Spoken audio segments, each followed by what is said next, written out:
including seeking citizenship on the island of Dominica. Ulbricht volunteered to the agents who showed up at his door that, hypothetically, anyone could purchase anything they wanted on a site called Silk Road. The agents had never heard of Silk Road and were apparently unaware of any federal investigations, but they did document the incident. So when IRS agent Gary Alford ran another search on Ulbricht, he found that Homeland Security file on the fake IDs, which cemented his belief that they had the right guy. The pieces of the puzzle finally came together when Alford got on the phone with the other agencies to see what they all had. Alford mentioned the username Frosty that he had found on a forum. That floored FBI agent Tarbell, who knew Frosty to be the name of the computer Dread Pirate Roberts used. Bingo. They knew Ross Ulbricht was Dread Pirate Roberts. In their pursuit of evidence, federal agents followed him everywhere. They also had a subpoena from Gmail and noticed that whenever Dread Pirate Roberts logged into Silk Road, Ulbricht was also signed into his Google account. And whenever Dread Pirate Roberts logged out, Ulbricht also logged out of his Google account. But they knew this wouldn't be enough to nail him. They needed concrete evidence. They had to catch Ulbricht while his laptop was open and he was logged in on Silk Road as Dread Pirate Roberts. An unlocked computer was also necessary so agents could access his files. This would be difficult to pull off. Authorities knew their best bet was to catch him off guard and arrest him in a public place. Homeland Security agent Jared Duryegian was still pretending to be Silk Road staff member Cirrus and continued to maintain contact with Dread Pirate Roberts. This communication was crucial to the plan they hatched. On October 1st, 2013, at 3:08 p.m. local time, Duryegian saw Dread Pirate Roberts log on. Ulbricht was sitting in the science fiction section of the San Francisco Public Library's Glen Park branch. Duryegian started up a conversation with Dread Pirate Roberts while posing as Cirrus. "Hi, are you there? Hey, how are you doing? I'm okay. You? Good.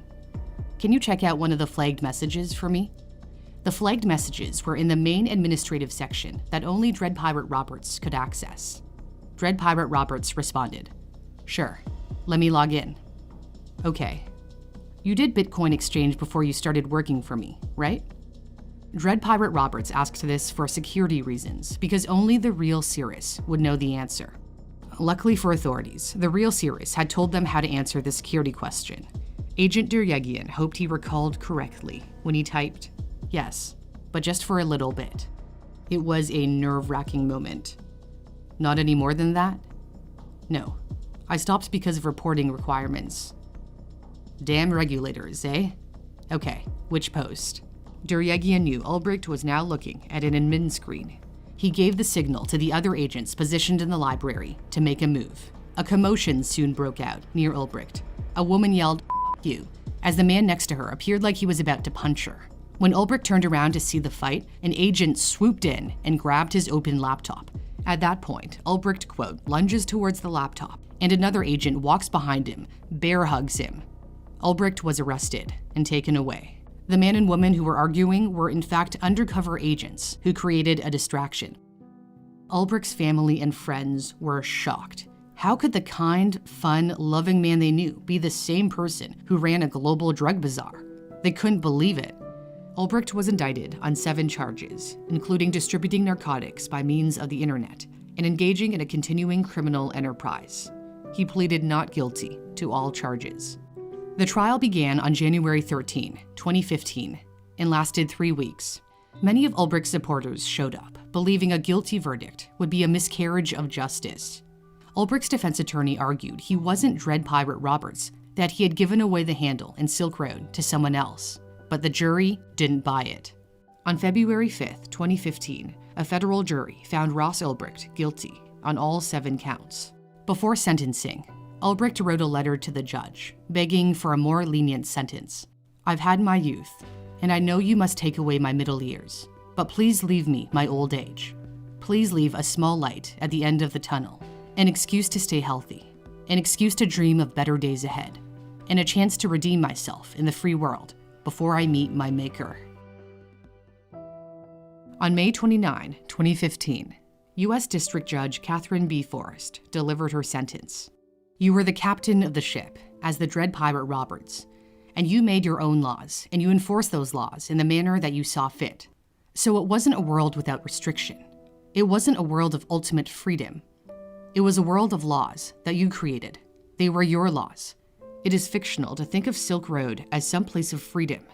No drug dealer from the Bronx selling meth or heroin or crack has ever made these kinds of arguments to the court. It is a privileged argument. It is an argument from one of privilege. You are no better a person than any other drug dealer, and your education does not give you a special place of privilege in our criminal justice system. It makes it less explicable why you did what you did. There is no reason to make a choice between these two people that I see that are on display. The Ulbricht who is the leader of the criminal enterprise, and the Ulbricht who is known and loved. What is clear is that people are very, very complex, and you are one of them. They are made up of many different qualities and many characteristics, with no one quality defining them. And there is good in you, Mr. Ulbricht, I have no doubt, but there is also bad. And what you did in connection with Silk Road was terribly destructive to our social fabric. Mr. Ulbricht, it is my judgment, delivered here, now, on behalf of our country, that on counts 2 and 4, you were sentenced to a period of life imprisonment to run concurrently.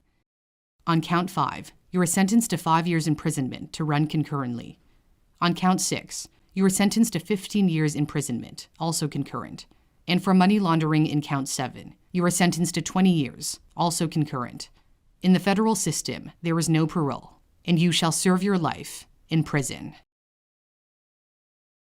This was far beyond what the prosecution had even asked for. Ulbricht had hoped Silk Road would become such a success that he would be famous. According to a journal entry read by the prosecutor to the jury, Ulbricht wrote, "I imagine that someday I may have a story written about my life, and it would be good to have a detailed account of it. His dream came true, but perhaps not in the way he had imagined." The FBI later identified Ulbricht's mentor, Variety Jones, as Roger Thomas Clark, a Canadian arrested in Thailand in 2015. In 2020, Clark pled guilty in a Manhattan court to conspiring to distribute massive quantities of narcotics. As for the 2 corrupt officers investigating Silk Road, former DEA agent Carl Force was sentenced to 6.5 years in prison for extortion, money laundering, and obstruction of justice. Former Secret Service agent Sean Bridges was sentenced to nearly 6 years in prison on charges of money laundering and obstruction of justice. He was later sentenced to an additional 2 years for another theft of Bitcoin from the US government. Thanks for watching. For Newsthink, I'm Cindy Palm.